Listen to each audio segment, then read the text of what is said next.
Hello everyone, welcome to question study point. एक बार पुनः आप लोगों का स्वागत है। चर्चा कर रहे हैं हम केवीएस इंटरव्यू के बारे में। काफ़ी सारे स्टूडेंट्स अपना रिटन एग्जाम के रिजल्ट की जो इंतज़ार में है उसमें लगे हुए हैं और इंटरव्यू की तैयारी कर रहे हैं।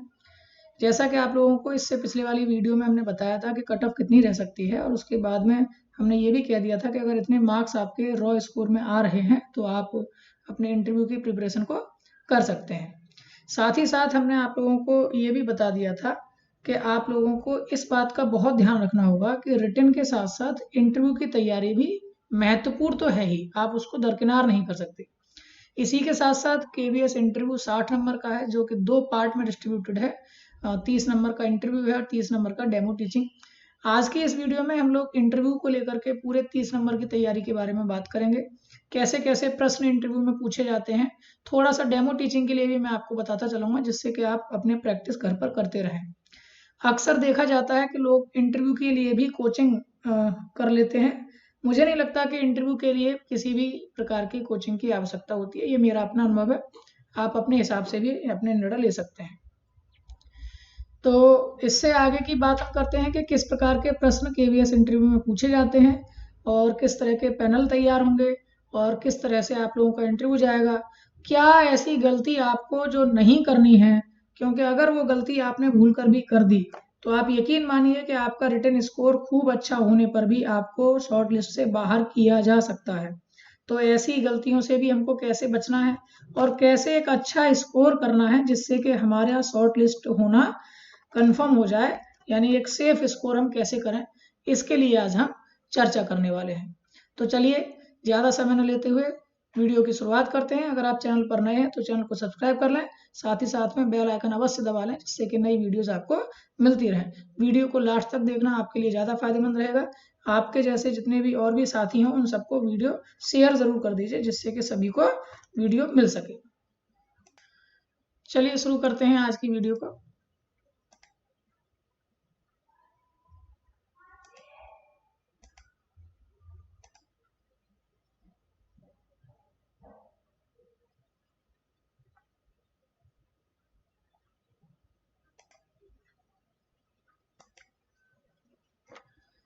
तो सबसे पहले हम लोग चर्चा करेंगे कि केवीएस का जो इंटरव्यू है उसकी पूरी प्रोसेस क्या है और किस तरह से उसमें आगे की जो राह है वो बन सकती है।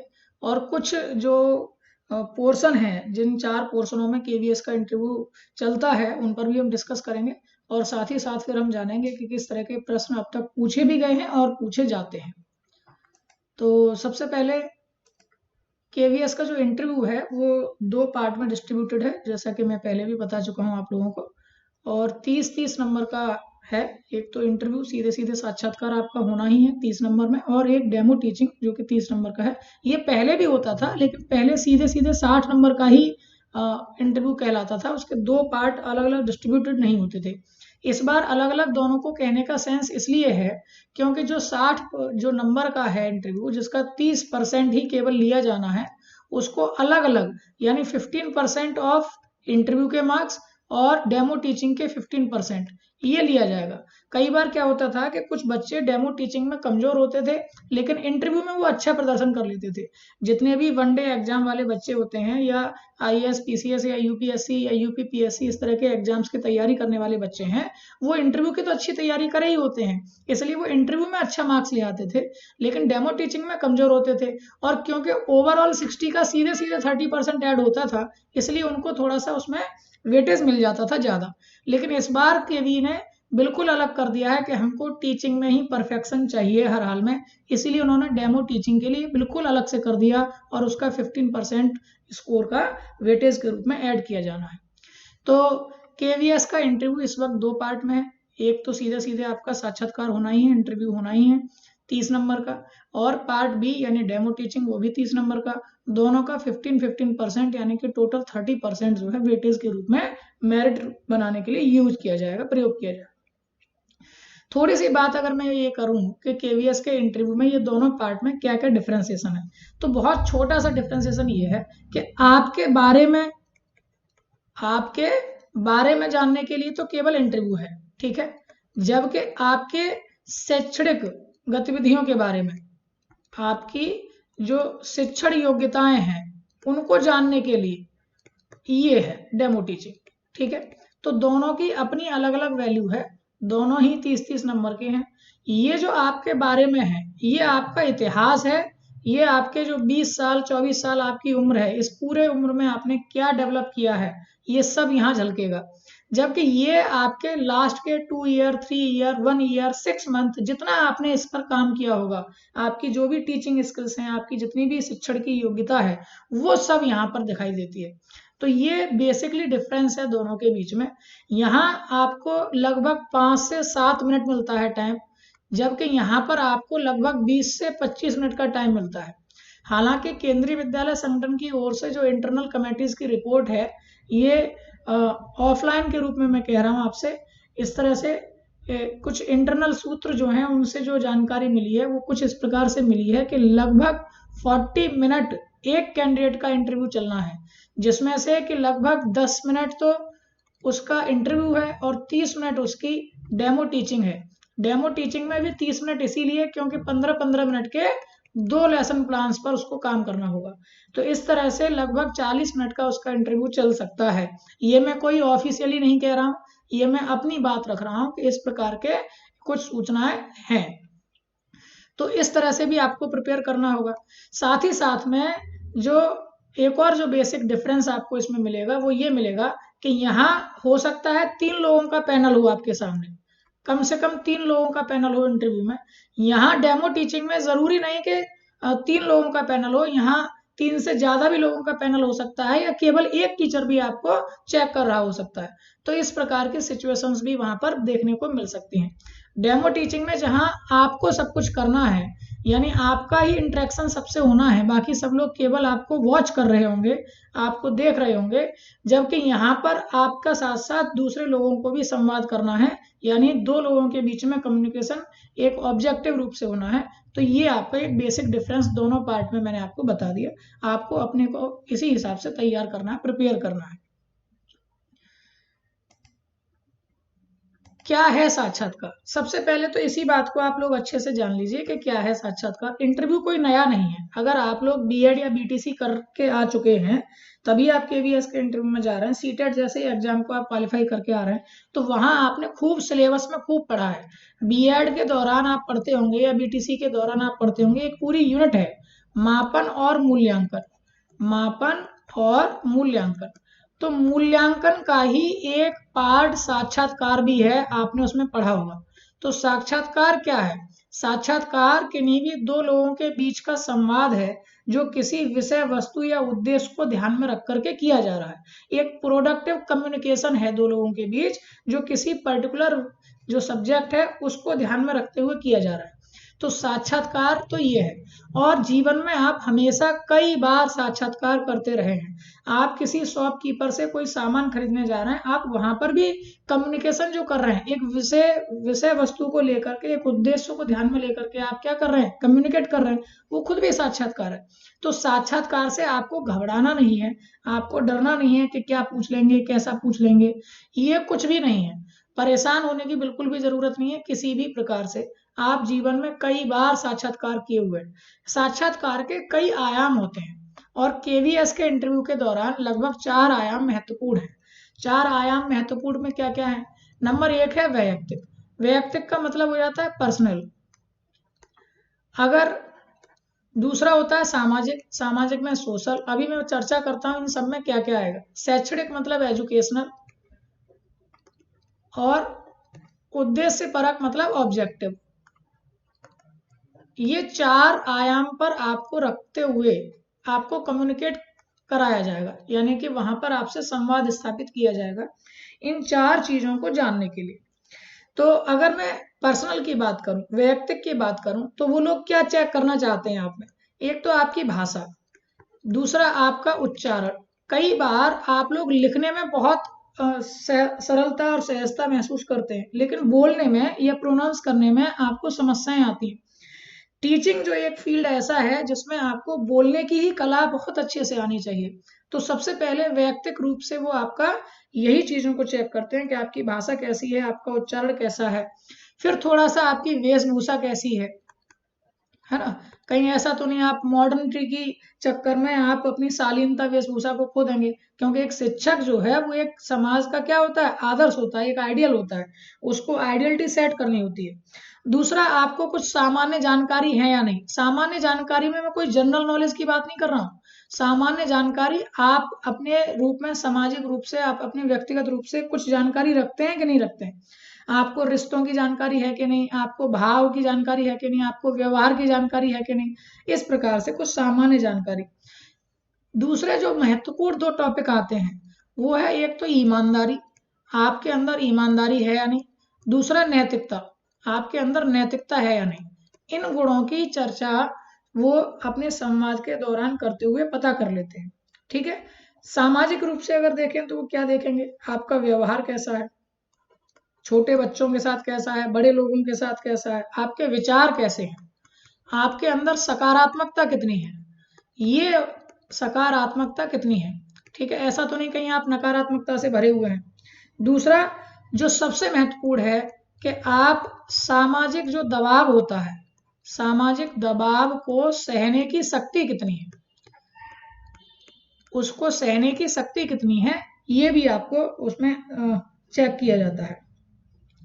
शैक्षणिक में आपका जो एजुकेशनल आपका टूर रहा है, यात्रा रही है, वो आपको देखा जाता है। ठीक है, आपकी एजुकेशनल यात्रा जो भी रही है वो चाहिए। दूसरा इसमें सबसे महत्वपूर्ण जो होता है वो केवी प्रोडक्ट की पहचान करना है कि ये जो प्रोडक्ट है वो केवी के लिए है या नहीं है, जो कैंडिडेट हमारा आ रहा है वो केवी के लिए है या नहीं है, ये पहचान करना होता है।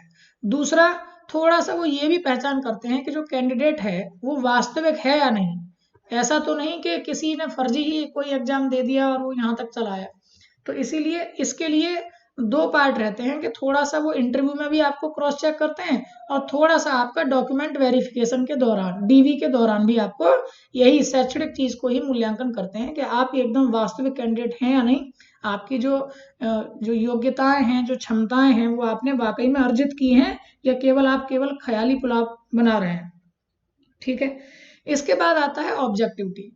ऑब्जेक्टिविटी में आपका सबसे पहले तो जो भी आप संस्था से जुड़ने जाते हैं तो उसके परिस्थितियां जो भी बन सकती हैं, तो परिस्थितिगत निर्णय आप में लेने की कितनी क्षमता है, ये आपको उसमें देखना होता है। दूसरा जो लीडरशिप है आपके अंदर वो है कि नहीं, क्योंकि किसी भी संस्था में लीडरशिप की भी आवश्यकता पड़ती है। दूसरा मैनेजमेंट, प्रबंधन आपका कैसा है, आप समुचित संसाधनों का प्रयोग करना जानते हैं कि नहीं। तीसरा आपका नवाचार कितना है, आपके अंदर इनोवेटिव आइडियाज कितने हैं। केंद्रीय विद्यालय संगठन तो प्रयोग धर्मी संस्था है, भारत की एजुकेशनल के मामले में सबसे ज्यादा प्रयोग धर्मी संस्था है। तो आपके अंदर इनोवेटिव आइडियाज कितने हैं, आप खुद भी कितने प्रयोग धर्मी हैं, ये बहुत मैटर करता है। तो ये 4 आयाम हैं जिसके तहत आपको केवीएस के इंटरव्यू से गुजरना होगा। तो इस बात को आपको बहुत ध्यानपूर्वक रखना है। एक चीज मैं जरूर आपसे नोट के रूप में कहूंगा, इसको जरूर आप लोग ध्यान दीजिएगा कि इंटरव्यू की भाषा आपको ही डिसाइड करनी होती है। कभी भी इंटरव्यू में जब आप जाते हैं तो जो इंटरव्यूअर है उसी के अनुरूप इंटरव्यू नहीं चलता है। कई बार जो इंटरव्यू देने वाला है वो भी चाहे तो वो अपने अनुरूप इंटरव्यू को चला सकता है, बशर्ते कि वो अपना साइकोलॉजी बहुत अच्छे से लगाया हुआ है। तो सबसे पहले मैं अब आपको नोट के रूप में कहना चाहता हूँ वो ये, एक तो भाषा का निर्धारण आप सोच समझ के करें। सोच समझ के करें का मतलब ये कोई बाध्यता नहीं है कि आपको अपना इंटरव्यू इंग्लिश में ही देना है या आपको अपना इंटरव्यू हिंदी में ही देना है या आपको अपना इंटरव्यू मिक्स करके ही देना है, ये कोई अनिवार्य नहीं है। आप उस भाषा का निर्धारण कीजिएगा जिसमें आप कंफर्म हो, जिसमें आपको कॉन्फिडेंस मिले, जिसमें आप लगातार 1 घंटे बिना झिझके, बिना सोचे समझे आराम से वार्तालाप कर सकें, संवाद स्थापित कर सकें। कहीं ऐसा ना हो कि आपके चेहरे पर पसीना आने लगे, आपके माथे पर सिकन आ जाए, इस प्रकार से आपको नहीं करना है। कॉपी पेस्ट किसी का नहीं करना है, किसी की बातों में नहीं आना है, आप जो हैं वही बनना है। ईमानदारी आपको दिखानी है, कोई भी बाहरी आवरण आपको नहीं ओढ़ना है, क्योंकि जो साक्षात्कार करता है वो कोई बेवकूफ व्यक्ति नहीं है, वो आपकी यात्रा को किया हुआ है। तो वो जो आप एक्ट कर रहे हैं उसके सामने वो सब समझता है कि आप ऐसा कर रहे हैं। ठीक है, तो वो आसानी से पकड़ सकता है। तो आपको वहां पूरी ईमानदारी रखनी है और भाषा का निर्धारण वही रखना है। दूसरा, आपको खुद से डिसाइड करना है कि आपको इंटरव्यू किधर लेके चलना है। आप अगर इंटरव्यू को लेके चलना चाहते हैं कि 5 से 10 मिनट मेरे केवल इसी बात पे गुजर जाएं कि मैं जिस क्षेत्र से, किस लोकेलिटी से आता हूं, उसी पर ये लोग चर्चा करें, तो आप उसमें आप अपने ऐसे चीजों को समावेशित कर सकते हैं। या आप अपने जब बायोडाटा फॉर्म को भरते हैं तो आप उसमें अपनी हॉबी या जो आपकी कुछ और चीजें हैं उनको ऐसा इनबिल्ड उसमें कर सकते हैं कि आपका 5 से 7 मिनट का टाइम तो उसी पर चलता चला जाएगा। जैसे मान लीजिए कि आप एक टीचर के रूप में जा रहे हैं और आपने उसमें डांस की अपनी हॉबी लिख दी है, या आपने लिख दिया है कि लोगों को मोटिवेट करना, या आपने लिख दिया है कि काउंसलिंग करना, या आपने लिख दिया है कि गाइडेंस करना, यानी लीक से हट करके कुछ अगर आपने किया है, तो समझ लीजिए कि आपका 5 से 7 मिनट इंटरव्यू उसी के आधार पर चलना है। कई बार कुछ बच्चे यहाँ तक अपनी साइकोलॉजी लगाते हैं कि जैसे उनका मैथ फील्ड बहुत अच्छा है, तो वो जानबूझ करके उसमें लिखते हैं कि थोड़ा सा मैथ को लेकर के परेशानी होती है। तो इंटरव्यूअर क्या करता है कि वो मैथ से ही रिलेटेड बच्चे को हाईलाइट करता है, और वो यही चाहता था कैंडिडेट कि बस मुझसे मैथ से रिलेटेड चीजें पूछी जाए, और वहां पर वो अपना जीत ले जाता है। तो इस प्रकार की भी आपको अपने हिसाब से साइकोलॉजी लगानी होगी। ध्यान दीजिएगा, कोई भी व्यक्ति इस क्षेत्र में आपको केवल गाइडेंस तो कर सकता है, मदद कोई नहीं कर सकता। इंटरव्यू एक ऐसी चीज है जिसमें आपको ही खुद से करना है, सारा काम खुद से करना है, खुद के द्वारा करना है, ठीक है। तो आप खुद से प्रैक्टिस कीजिए, अभ्यास कीजिए। आपके जो भी 2-1 साथी हैं उनके साथ ग्रुप डिस्कशन कीजिए। अगर आपके लिंक किसी अच्छे टीचर के साथ है तो उनके साथ वार्तालाप कीजिए और उनको अपना प्रदर्शन दिखाइए भी। आप खुद भी अपना वीडियो वगैरह रिकॉर्ड करते हुए और खुद से उसको एनालिसिस कीजिए फिर से, और उसमें देखिए क्या कहाँ कमी है। तो इस प्रकार से ये 2 महत्वपूर्ण बातें मैंने आपको बता दी। अब हम बात करते हैं कुछ अति संभावित प्रश्नों की, जो कि सबसे ज्यादा इंटरव्यू में पूछे ही जाते हैं। तो सबसे पहला क्वेश्चन जो होता है वो होता है अपने बारे में बताएं। अपने बारे में बताएं का मतलब होता है कि एक्सप्रेस योर सेल्फ, ठीक है। आपको अपने बारे में बताना है, या इसके साथ साथ मैं ये भी कह सकता हूं कि कोई भी 2 बातें हैं। अपने बारे में बताने के लिए आपको 2 चीजें के बारे में बहुत इंपॉर्टेंट तरीके से रखना होता है, कि जो कुछ ऐसी ऐसी चीजें हैं, जैसे आपने क्या क्या किया हुआ है अपने एजुकेशनल फील्ड में, आपने क्या किया हुआ है अपने एक्सपीरियंस फील्ड में, आपने क्या किया हुआ है अपने कुछ इनोवेटिव आइडियाज के रूप में, आपने क्या किया हुआ है अपने टीचिंग टैक्टिक्स में, आपने क्या किया हुआ है। कुछ इस प्रकार से अपने बारे में बताना होता है, यानी कि अपनी कुछ गुड थिंग्स को उसमें इनबिल्ड करना होता है। ऐसा नहीं है कि आपको अपने बारे में सिर्फ ये बताना है कि मेरा नाम ये है, मैं यहाँ से बिलोंग करता हूँ और मैंने ये किया हुआ, बस ऐसा नहीं। कुछ ऐसा इनोवेटिव सा बताइए जिसमें एनर्जी लगे। तो अपने बारे में बताइए, इसमें 3 चीजों को मैं सम्मिलित करता हूँ। सबसे पहला तो इंट्रोडक्शन। इंट्रोडक्शन कोई बहुत बड़ा नहीं होना चाहिए। कई बार क्या होता है कि कुछ लोग अपना इंट्रोडक्शन, मेरा नाम ये, मेरी मम्मी का नाम ये, मेरे पापा का नाम ये, मैंने 10th यहाँ से की, मैंने 12th यहाँ से की, मैंने यहाँ से किया, ऐसा कुछ नहीं। आपका केवल नाम आ जाएगा। चाहे तो आप सन ऑफ या डॉटर ऑफ कर सकते हैं। इसी के साथ साथ आपको अपना ग्रेजुएशन या पोस्ट ग्रेजुएशन बताना है, किस यूनिवर्सिटी से आपने किया है, और फिर आपको अपनी हॉबीज के बारे में बताना है। फिर आपको अपने टीचिंग टैक्टिक्स और स्किल्स के बारे में जरूर बताइए। आपने यदि कहीं टीचिंग नहीं भी की है तब पर भी मैं ये कहूंगा कि आप टीचिंग के बारे में जरूर बताइए, क्योंकि आपने कभी ना कभी कुछ ना कुछ तो पढ़ाया ही होगा। अपने घर में छोटे बहन भाइयों को पढ़ाया हो सकता है, अपने आस पड़ोस के बच्चों को ट्यूशन पढ़ाया हो सकता है। उस ही अनुभव को आप बयान जरूर कीजिए यहाँ पर। तो अपने बारे में बताएं, इसके लिए आपको ये चीज ध्यान रखना है। दूसरा, आप जब भी बताएं तो कुछ जिले या स्थान या प्रदेश के बारे में भी जब आप बताएं तो उसकी कुछ अच्छी गुड थिंग्स को आप बताइए। सपोज कीजिए कि आप आगरा जिले से रहते हैं, तो आप आगरा का ताजमहल के बारे में जरूर बताना ना भूलें। तो कम से कम 1-2 क्वेश्चन वो आपके आसपास की चीजों से ही पूछ सकते हैं। हाँ, कुछ लोग ऐसे भी होते हैं जो पता चला कि आगरा के हैं और रह रहे थे कोटा में काफी दिनों से, उन्हें आगरा के बारे में नॉलेज ही नहीं है। तो आप ऐसी गलती मत करिएगा। आपको अपने उस जिले या अपने आस पड़ोस के स्थान या प्रदेश के बारे में ठीक ठाक नॉलेज हो। यदि आपके आसपास कोई फेमस प्लेस है, चाहे वो कोई टूरिस्ट प्लेस है या कोई धार्मिक प्लेस है या कुछ और है, उसके बारे में आपको फुल नॉलेज हो। आप अपने जिले की किसी भी कारीगरी के बारे में जानते हो जिसके लिए वो जिला जाना जाता है, जिसके लिए वो जिला फेमस है, इसके लिए आप कुछ बुजुर्गों के साथ बैठ सकते हैं अपने आस पड़ोस में, जो ओल्ड एज के लोग हैं उनके साथ बैठिए, जानिए अपने उस जिले के बारे में, अपने उस स्थान के बारे में। तो उनके जो जवाब होंगे, बस उतने जवाब काफी हैं आपको सामने वाले को देने के लिए। ठीक है, तो ये आपके लिए तैयारी की बात हो जाएगी। तो अपने बारे में बताएं, ये एक बहुत अच्छा कॉमन प्रश्न है, इसको आप 1-2 बार खुद से लिखिए इसका उत्तर, और खुद से ही बताने की कोशिश कीजिए, किसी का कॉपी पेस्ट मत कीजिए, खुद से ही आप तैयार कीजिए, खुद ही उसको देखिए कहाँ कमी है। मैंने आपको बता दिया। तो एक तो आपको इंट्रोडक्शन दे देना है आपको, पहला। दूसरा आपको अपनी हैबिट्स के बारे में बताना है, यानी हॉबीज के बारे में बताना है। ठीक है, जो भी आपकी अच्छी हैबिट्स है। तीसरा आपको थोड़ा सा एक्सपीरियंस के रूप में भी बताना है चीज़ों को, और वो टीचिंग टैक्टिस से जुड़ा होना चाहिए, टीचिंग से जुड़ा होना चाहिए। तो अपने बारे में बताते वक्त ये 3 बातों को आपको सम्मिलित करना है। ठीक है, इसके बाद ये एक एजुकेशनल यात्रा जब आपकी होती है जिसमें आप बताते हैं और बायोडाटा फॉर्म भरते हैं, तो ये एक सबसे खतरनाक क्वेश्चन होता है। इसका उत्तर देने में यदि आपने कुछ चूक कर दी, कुछ गलती कर दी, आप यकीन मानिए आप इंटरव्यू से बाहर हैं। सबसे पहली बात, कई बार क्या होता है कि किसी ने 2013 में ग्रेजुएशन कर लिया, ठीक है, फिर वो पता चलता है कि 2018 में उसने पीजी किया है या बीएड किया है, जो भी उसने किया हो, तो एक अच्छा खासा गैप, इवन 1 साल का भी गैप है तो वो गैप है, और आपसे वो प्रश्न किया जा सकता है इस 1 साल आपने क्या किया। तो मेरा तो मानना ये है कि सबसे पहले आप ईमानदारी बरतें, अगर आपने वाकई में कुछ किया है तो वही आप उत्तर दें। सपोज कीजिए कि आपकी आर्थिक कंडीशन अच्छी नहीं थी फैमिली की और आपने जॉब की है कहीं, तो आप बिल्कुल बेझिझक होकर के बताइए कि आपने जॉब की है। जॉब के बाद वापस से अच्छे से आप कंपटीशन दे पा रहे हैं, यही अपने आप में एक बहुत बड़ी उपलब्धि है। तो आप इससे बिल्कुल भी न डरें कि कहीं ऐसा ना हो कि हम कंपनी का बता दें तो वो कुछ और समझें। आप ईमानदारी पूर्वक जवाब दीजिए जो भी आपने किया। यदि आप घर पर बैठ करके और किसी कंपटीशन की तैयारी अब तक करते रहें, तो इसमें मुझे लगता है कि थोड़ा सा इनपुट्स आपको देने चाहिए, क्योंकि ये बहुत अच्छा जवाब नहीं है कि हम घर पे ही बैठे थे और तैयारी कर रहे थे।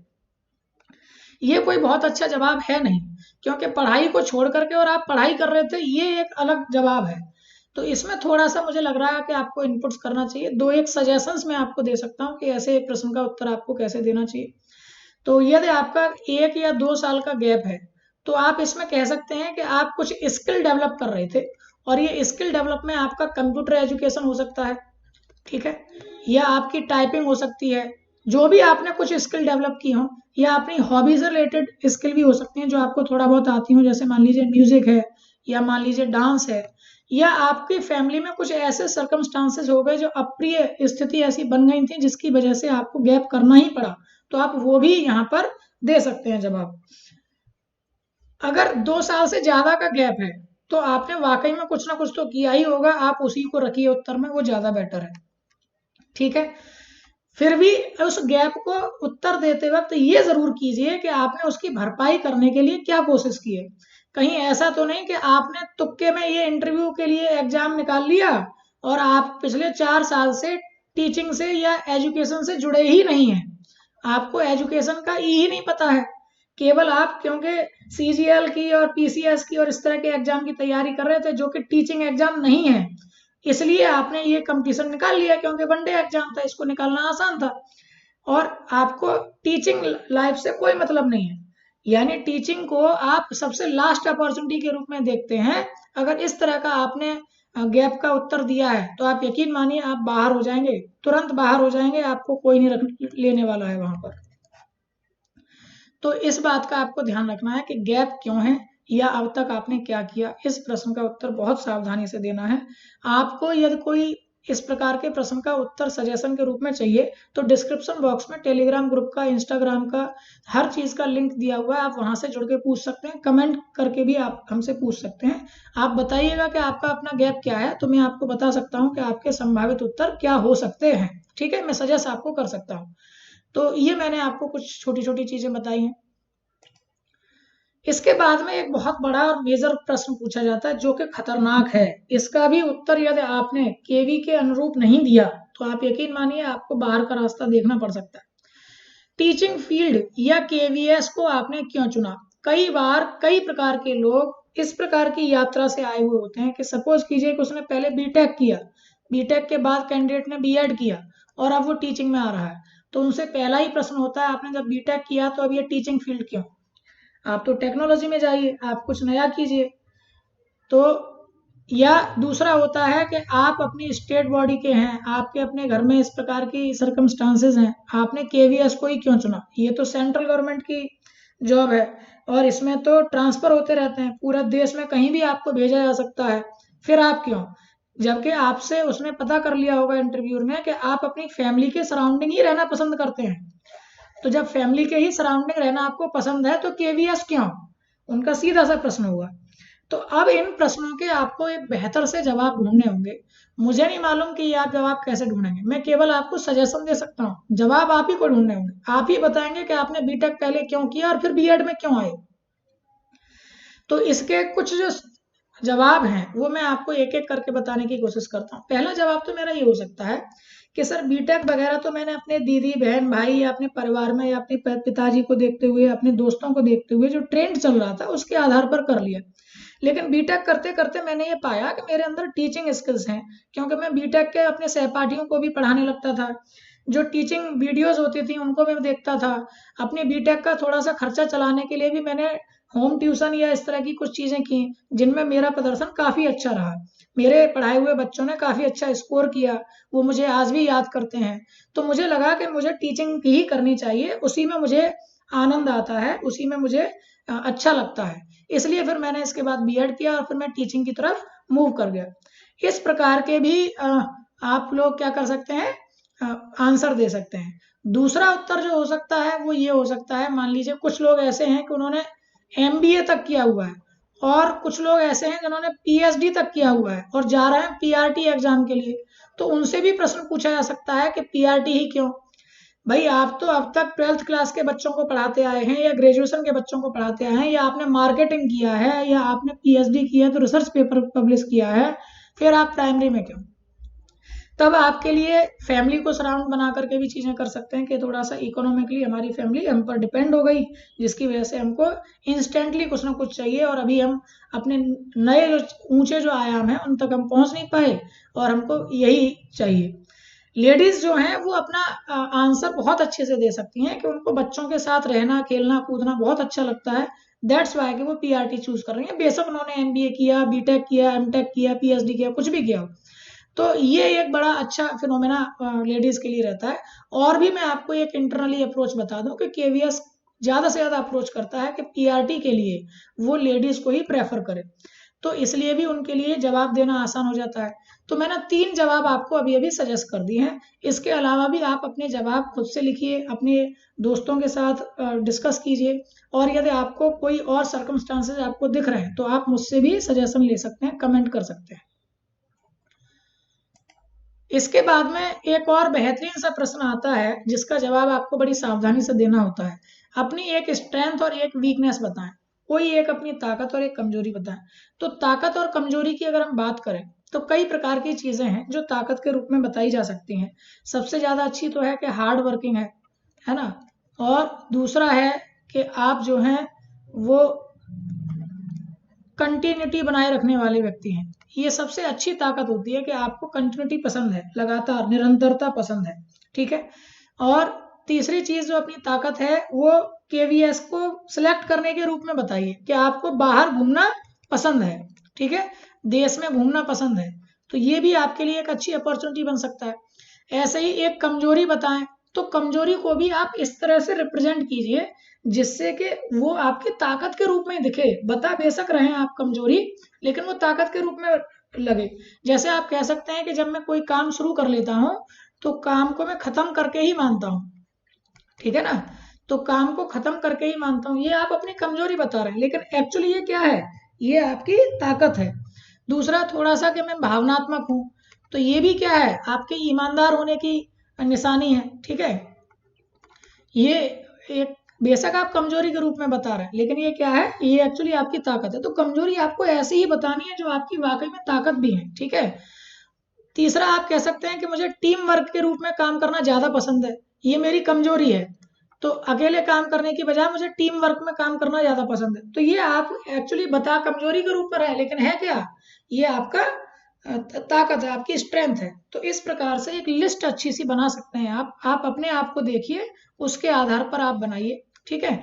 तो आप कह सकते हैं, एक कमजोरी आप बता सकते हैं कि हम लोगों को मोटिवेट करने लगते हैं। तो ये कमजोरी बेशक बता रहे हैं आप, लेकिन ये क्या है, आपकी ताकत है। अच्छा, वो अगला ही प्रश्न पूछ भी सकते हैं कि लोगों को मोटिवेट करना आपको क्यों लग रहा है कमजोरी है। तो आप कह सकते हैं कि हम कई बार लोगों को जरूरत नहीं है, और वो हम फिर भी उनको एक सकारात्मक रूप से चीजों को बताने लग जाते हैं, तो वो कभी कभी हमारी बात का बुरा मानने लग जाते हैं। तो ये हमारी एक कमजोरी है। इस तरह से उसको आप एक्सप्रेस भी कर सकते हैं, यानी आपको अपनी बात को सही साबित भी करने के लिए अच्छे खासे तर्क आपके पास होने चाहिए। और ये सब ऐसे नहीं आएगा कि आप केवल मेरी वीडियो देख ले रहे हैं या और भी यूट्यूब से केवल वीडियो देख ले रहे हैं, ये ऐसे नहीं आएगा। ये कोचिंग करने से नहीं आएगा, ये ज्यादा से ज्यादा अभ्यास करने से आएगा, ठीक है। तो एक ताकत और एक कमजोरी आप इस तरह से तैयार कर सकते हैं। अब एक बड़ा जो प्रश्न है वो है, are you a KV product और प्रोडक्ट फॉर केवी। सबसे पहला तो सवाल यही है कि क्या आप केवी के प्रोडक्ट हैं। केवी के प्रोडक्ट मीन्स क्या आपने कभी केवी में पढ़ाई की है, अध्ययन अध्यापन किया है, या आपके मिलने जुलने वाले हैं कोई जो केवी से रिलेटेड रहे हों, या उन्होंने कुछ ना कुछ इस प्रकार से किया हो जो केवी से जुड़ा रहा हो, तो आपको केवी के बारे में जानकारी हो सकती है। दूसरा, वो पूरे इंटरव्यू के दौरान यही देखने की कोशिश करेंगे कि आप केवी के लिए व्यक्ति हैं कि नहीं, सही व्यक्ति हैं कि नहीं, क्योंकि केवी जो है वो काफी सारा खर्चा करता है अपने कैंडिडेट पर ट्रेनिंग के रूप में। अगर आपने, वो कई बार पूछेंगे आपसे कि आपकी आगे की जो राह है, आगे की जो यात्रा है वो क्या रहेगी। आप तो पीसीएस में जा सकते हैं, आपने तो इतना अच्छा स्कोर किया, आप तो पीजीटी जा सकते हैं, आपने तो इतना अच्छा स्कोर किया, आप असिस्टेंट प्रोफेसर हो सकते हैं, इस तरह से कहेंगे। और आपने कह दिया हाँ हमें असिस्टेंट प्रोफेसर बनना है, हाँ हमें पीसीएस की तैयारी करनी है, समझ लीजिए आप प्रोडक्ट नहीं है केवी के लिए। क्यों नहीं है, क्योंकि वो इस ऐसे कैंडिडेट को रखना नहीं चाहेंगे जो 1-2 साल केवी में नौकरी करे, जब तक केवी उस पर पानी की तरह पैसा बहाए, ट्रेंड करे उसको, और फिर वो कहीं और सेलेक्ट होकर के चल दे। तो आपको गलती से भी इस प्रकार की चीजों को नहीं करना है। दूसरा, थोड़ा सा केवी कल्चर को जरूर आप लोग जान लीजिए। आपके आस पड़ोस में रहने वाला कोई भी एक बच्चा आप तलाशिए, उसके पास एक केवी की डायरी होती है, स्टूडेंट डायरी। उसमें काफी चीजें लिखी होती हैं, केवी की प्रार्थना क्या होती है ना, केवी की प्रतिज्ञा क्या होती है, इस प्रकार की कई छोटी छोटी चीजें हैं, इनको जान लीजिए। ये आपको वीडियोस में भी मिल जाएंगी ऑनलाइन, यूट्यूब पर आप देखेंगे केवी की प्रार्थना, केवी की प्रतिज्ञा, केवी कल्चर, केवी में होने वाले प्रोग्राम, सीसीए एक्टिविटी, इस प्रकार की छोटी छोटी चीजों को आप जरूर जानते रहिए। तो इससे क्या होगा कि आपको थोड़ा सा केवी के बारे में जब जानकारी हो जाएगी, तो आपको खुद से तो आत्मविश्वास मिलेगा ही, जब आप उन केवी के टीचर्स के साथ बात कर रहे होंगे। क्योंकि जो इंटरव्यू पैनल होगा वो केवी के टीचर्स का ही पैनल होगा, जिनमें कोई प्रिंसिपल होंगे, कोई वाइस प्रिंसिपल होंगे, कोई पीजीटी टीचर्स होंगे, तो वही आपको शॉर्टलिस्ट करेंगे।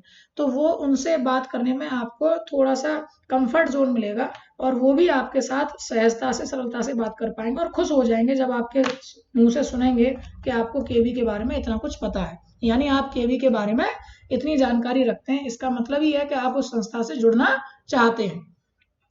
तो ये कुछ बेसिक बेसिक सी चीजें हैं जो आपको जान लेनी चाहिए। मैंने कहा कि आपको डायरी ले लेनी चाहिए, किसी बच्चे से, अपने आस पड़ोस से ढूंढ लीजिए, या आपको ये सब ऑनलाइन मिल जाएगा तो आप वहां से भी देख सकते हैं, ठीक है। कभी भी इस प्रकार का उत्तर मत दीजिए जो ये बताए कि आप 2 या 3 सालों में अपना केवी छोड़ देंगे। ऐसा नहीं कि आप ये भी बताने लगे कि मैंने स्टेट गवर्नमेंट का फॉर्म भर रखा है, उसमें सेलेक्ट हो जाऊंगा तो फिर मैं वहां देख लूंगा। तो आप पता चला कि वो तो तुरंत ही फिर आपको न लेने की कोशिश करेंगे। हालांकि अगर आपका स्कोर रिटर्न में बहुत अच्छा है तो इंटरव्यू आपको रोक तो नहीं पाएगा, लेकिन फिर भी काफी हद तक आपका नुकसान तो हो ही जाएगा। तो इसलिए आपको ऐसी चीजों से बचना है, यही तैयारी है इंटरव्यू की। आपको अपने प्रॉस और कॉन्स पर काम करना है, अपने प्रॉफिट और लॉस को देखते हुए अपने ऊपर काम करना है, और उसी के अनुरूप ढल जाना है। इसी के साथ साथ थोड़ी सी बात मैं आप लोगों के लिए कर लेता हूँ, जो नेक्स्ट वीडियो में मैं हालांकि उस पर डिस्कस करूंगा। आज की वीडियो केवल इंटरव्यू के लिए रही है। नेक्स्ट वीडियो में हम लोग इस बात पर भी डिस्कस करेंगे कि जो डेमो टीचिंग है उसके लिए क्या करना है। तो उसके लिए मैं थोड़ा सा अभी ही आपको बता देता हूँ कि आपको क्या कर लेना चाहिए कि कम से कम 2 से लेकर के और 5th क्लास तक की एनसीईआरटी की किताबें ले लीजिए, चारों सब्जेक्ट, हिंदी भी ले लीजिए, इंग्लिश ले लीजिए, मैथ्स ले लीजिए, और ईवीएस भी ले लीजिए, और उनके चैप्टर्स को अच्छे से पढ़ लीजिए। उनके लेसन प्लान बनाने की कोशिश कीजिए, जैसा कि आप बीएड और बीटीसी में बनाते हैं, उनको पढ़ाने की कोशिश कीजिए। जो प्रस्तावना प्रश्न होते हैं उससे लेकर के और उस चैप्टर में होमवर्क देने तक उस तक एक्टिविटी बेस्ड आपको टीचिंग करनी है। कुछ वीडियोस आपको यूट्यूब पर मिल जाएंगी किस तरह से केवी में टीचिंग होती है, उनको ध्यानपूर्वक देखिए कि कैसे टीचर्स जो हैं वो पढ़ा रहे हैं। तो एक्टिविटी बेस्ड टीचिंग करनी है। कई बार क्या होता है कि आप लोग 8th 9th 10th 11th 12th इस तरह के बच्चों को पढ़ा रहे होते हैं, केवल वही एक्सपीरियंस आपको होता है।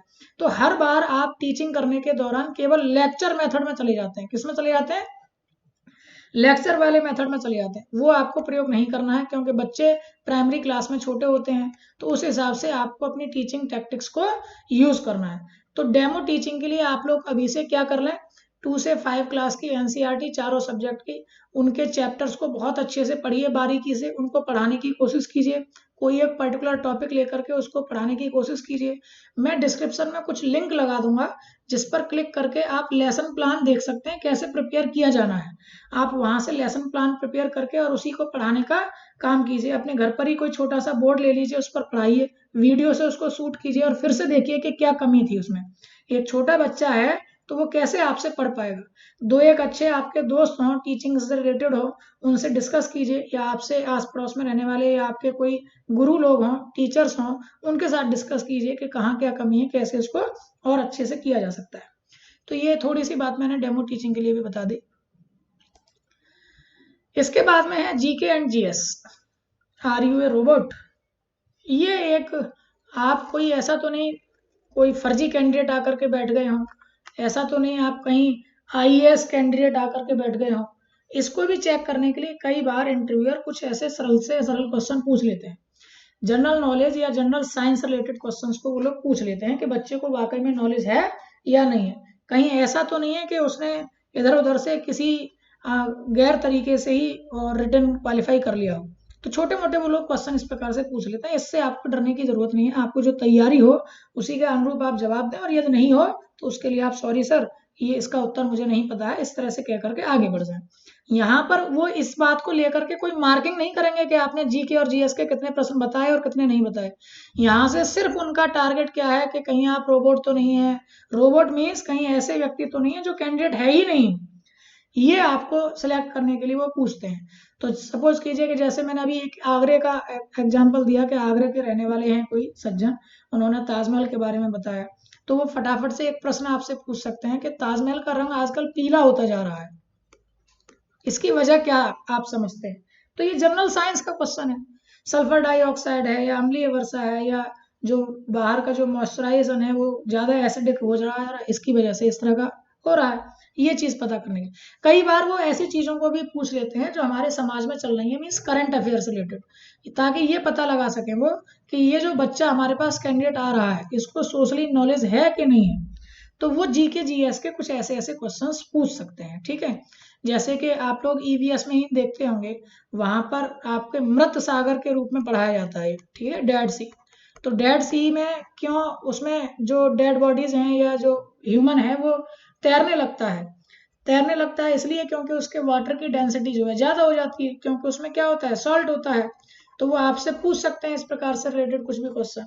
ठीक है, तो ये जीके एंड जीएस के कुछ बेसिक बेसिक सी चीजें वो पूछते हैं, कोई ऐसा नहीं कि हार्ड एंड फास्ट पूछते हैं। इसके लिए कोई बहुत अलग से तैयारी करने की आपको जरूरत नहीं पड़ेगी। जितनी चीजें आपको आती हैं बस वही आपको आनी चाहिए। ठीक है, यानी आपको बस थोड़ा सा प्रिपेयर जरूर करते रहना, रिवीजन करते रहना। ऐसा नहीं हो कि आपसे पूछ लिया जाए कि दूध में कौन सा एसिड होता है, अब आप कह रहे हैं बस कि सर इसमें एसिड भी होता है, ये तो पता ही नहीं था। तो ये तो नहीं भाई उनको चाहिए कम से कम, क्योंकि आप एक टीचर बनकर जा रहे हैं। तो छोटे छोटे प्रश्न जो बच्चे भी आपसे पूछ सकते हैं अपनी क्लास के दौरान, बिल्कुल अलग से प्रश्न होते हैं उनके, तो उनको आप कैसे सेटिस्फाइड करेंगे, ये वो जरूर टेस्ट करते हैं। इसके बाद में सिचुएशन बेस्ड क्वेश्चंस जो हैं वो बहुत पूछे जाते हैं। आपको वो एक कुछ ना कुछ सिचुएशंस दे देंगे कि इस प्रकार की समस्या है किसी बच्चे को, वो आपकी क्लास में बैठा हुआ है, अब आप उसको कैसे टीच करेंगे, कैसे आप पढ़ाएंगे। दूसरा, आपको न्यू एजुकेशन पॉलिसी यानी कि जो नेशनल एजुकेशन पॉलिसी 2020 है उसके बारे में, एनसीएफ नेशनल करिकुलम फ्रेमवर्क, इसके बारे में कुछ आपसे आपके इनोवेटिव आइडियाज या एजुकेशन को लेकर के आपके क्या थॉट्स हैं उससे रिलेटेड क्वेश्चंस को पूछ सकते हैं। कुछ एग्जाम्पल के लिए मैं अगर आपसे पूछूं तो जैसे सिचुएशन बेस्ड मैंने एक क्वेश्चन बनाया है आपके लिए कि एक बच्चा रवि है जो कि कक्षा 2 का छात्र है। उसके माता पिता अति ग्रामीण पृष्ठभूमि से आते हैं, जिस कारण वो प्रतिदिन होमवर्क नहीं कर पा रहा है अपना। ऐसे छात्र के लिए आपके पास क्या रेमेडी है, क्या उपचार है? आप कैसे उसको पढ़ाएंगे, कैसे उसको इंक्लूसिव क्लास का एहसास कराएंगे कि वो बच्चा अलग नहीं है? तो इसके कई सारी योजनाएं हैं। नंबर 1, आप उसका जो होमवर्क है वो क्लास के दौरान ही कराने की कोशिश करेंगे। दूसरा, थोड़ा सा उस पर आप खुद भी फोकस करेंगे। तीसरा, उसके माता पिता से भी बार बार बात करते हुए थोड़ा सा उनको एहसास कराते रहेंगे, यानी उनको भी ट्रेंड करते रहेंगे। ऐसा नहीं है कि उन पर आरोप लगाना है कि आप पढ़े लिखे हैं नहीं है, बच्चे का होमवर्क कराते नहीं है। यानी कुल मिलाकर के चाइल्ड सेंटर्ड एजुकेशन है, इस बात को, अप्रोच को ध्यान में रखना है। आप आरोप नहीं लगाएंगे बिल्कुल भी, आपको ही काम करना है उस बच्चे के लिए। होमवर्क नहीं कर पा रहा है तो आपको कराना है। इकोनॉमिकली, सोशली या फैमिली के रूप से वो प्रेशर में है तो उसको प्रेशर से बाहर आपको ही निकालना है, वो बच्चा आपकी जिम्मेदारी है। तो इस प्रकार की योजना के रूप में आप उसको दे पाएंगे। शिक्षा में नवाचार के रूप में आपके पास क्या विचार है? तो ये आपको थोड़ा सा इस पर एक छोटा सा एक ऐसे टाइप से लिखिए, आपको खुद आइडिया हो जाएगा। 2-1 और लोगों के बारे में जानिए, पता करिए तो क्या क्या नए नए आइडियाज हैं, तो इसके लिए आप लोग देख सकते हैं। ठीक है। एनसीएफ 2005 में क्या परिवर्तन आप आवश्यक समझते हैं जिससे कि नया एनसीएफ दिया जाए? तो इससे वो 2 चीजें नोट करेंगे। पहला तो आपको शिक्षा में इनोवेटिव आइडियाज हैं कि नहीं है, शिक्षा में आप परिवर्तन से कितने जो जानकार हैं, परिचित हैं, ये आपको देखना होगा। दूसरा, आपको एनसीएफ 2005 पता भी है कि नहीं, ये उनको पता चल जाएगा। ऐसे ही एक प्रश्न वो पूछ सकते हैं कि नई शिक्षा नीति से शिक्षा में कितना सुधार आने की संभावना है? अभी अभी आपने एनईपी 2020 देखा, उसको पढ़ा भी होगा आपने। आपको क्या लगता है कि इससे हमारे देश की शिक्षा में कितना सुधार आ सकता है? इस प्रकार के वो प्रश्न आपसे पूछ सकते हैं। ऐसे ही अभी कोविड के टाइम में आपने देखा कि मोबाइल पर ही सारी शिक्षा चल रही थी। आजकल मोबाइल सभी प्रयोग भी कर रहे हैं। तो ये जो टेक्नोलॉजी है, आईसीटी है, उसका शिक्षा में जो प्रयोग किया जा रहा है, इसको आप अच्छा समझते हैं या बुरा समझते हैं, वरदान समझते हैं या अभिशाप समझते हैं? इस पर आपके क्या विचार हैं? तो इन सारे प्रश्नों पर आपके जो हल्के फुल्के जो थॉट्स हैं उनको गंभीरता पूर्वक सोचिए, लिखिए, विचार कीजिए और एक बैलेंस्ड आपको अपने थॉट्स वहां रखने होंगे, जिससे कि इंटरव्यूअर आपका खुश हो जाए और वो समझ जाए कि ये टीचर के रूप में एकदम योग्य व्यक्ति है, यही हमको केवी टीचर के रूप में चाहिए। तो इस प्रकार से इन प्रश्नों के उत्तर दे सकते हैं। मुझे इन प्रश्नों के उत्तर नहीं देने हैं, ये प्रश्नों के उत्तर आपको ही खुद से ढूंढने हैं, लिखने हैं और इस पर काम भी करना है। मैं अपने उत्तर इसके बाद की जो इंटरव्यूज की वीडियोस और भी आएंगी उनमें हम लोग डिस्कस करेंगे और संभव है कि हम कोशिश करेंगे कि आपके साथ सीधे सीधे वार्तालाप भी कर सकें, एक लाइव क्लास के रूप में भी। तो ये कुछ हो गए सिचुएशन बेस्ड या एजुकेशन फील्ड से रिलेटेड कुछ ऐसे क्वेश्चन जो बताते हैं कि आप शिक्षा के क्षेत्र में कितने गंभीर हैं, कितना गहनता से आप लोग उस पर विचार विमर्श कर रहे हैं। ठीक है। तो ये थी आज की वीडियो। आशा करता हूँ कि आपको वीडियो पसंद आई होगी। वीडियो अगर पसंद आई है तो लाइक और शेयर करना ना भूलें। साथ ही साथ जो भी चैनल पर नए हैं वो चैनल को सब्सक्राइब अवश्य कर लें, अपने साथियों तक वीडियो पहुंचाएं जिससे कि सभी को हेल्प मिल सके। तो ये थी आज की वीडियो। वीडियो को लाइक और शेयर करना ना भूलें। मिलते हैं नेक्स्ट वीडियो में, तब तक के लिए आप सभी लोगों को नमस्कार, जय हिंद।